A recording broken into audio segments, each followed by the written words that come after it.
नगरकुलाचा उद्धार झाला, अवतरले संत अक्कोळ गावाला.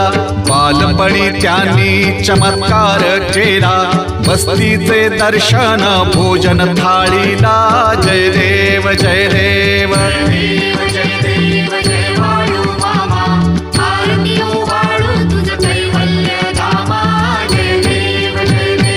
मेढ्या राखीती उन्हातानात, मुक्या प्राण्यावर अपार प्रीत. नीतीने मागावे कमी नाही होत, उन्मत्ताला मामा शासन करीत. जय देव जय देव